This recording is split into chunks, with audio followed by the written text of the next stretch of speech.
আমাদের রাজ্যে আবার একটা নতুন নাম আবিষ্কার হয়েছে, সেটা হচ্ছে সেকুলার গান।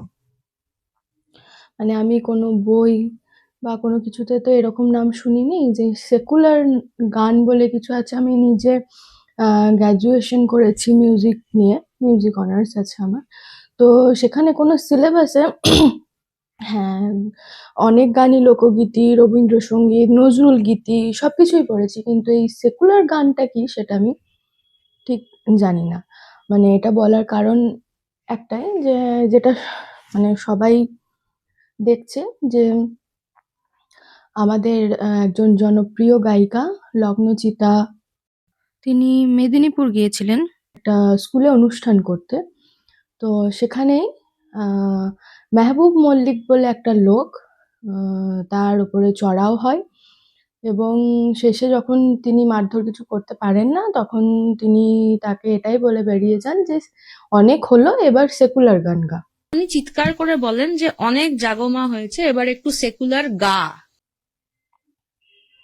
আর এর কারণ হচ্ছে লগ্নচিতা ওই অনুষ্ঠানে একটা গান যেটা পুজোর সময় দেবীর চৌধুরানীতে বেরিয়েছিল, জাগো মা, সেই গানটা গেয়েছিল। তারপরে এই রিয়াকশন আসে।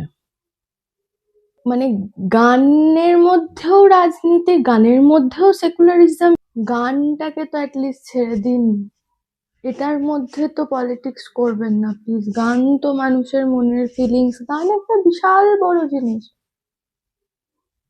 এটাকে নিয়েও একটা শিল্পীর ওপরে ভরা স্টেজে চড়াও হওয়া, আবার তাকে কি আপনা আদেশ, তুমি তুই তুমি কিচ্ছু না, সোজা তুই। এবার একটু সেকুলার গা, মানে তুই তোকারি, মানে আপনি টাপনির কোনো ব্যাপার নেই। যে অনেক হয়েছে, এবার সেকুলার গান গা। বিশ্বাস করুন, এই সেকুলার গান আমি কোনো সিলেবাসে পাইনি। এই সেকুলার গানটা কি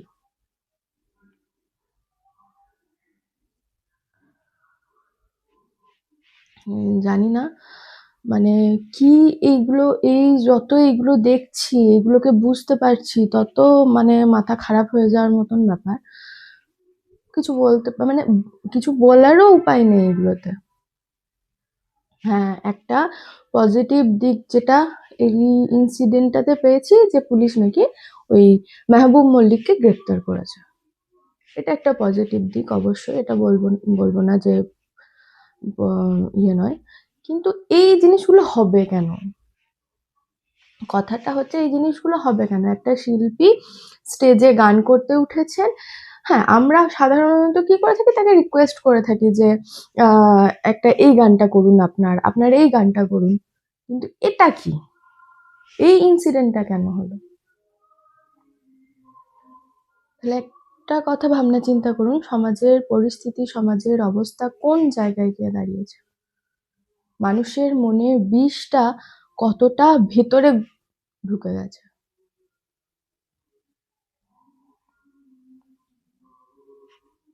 কিছু বলার নেই।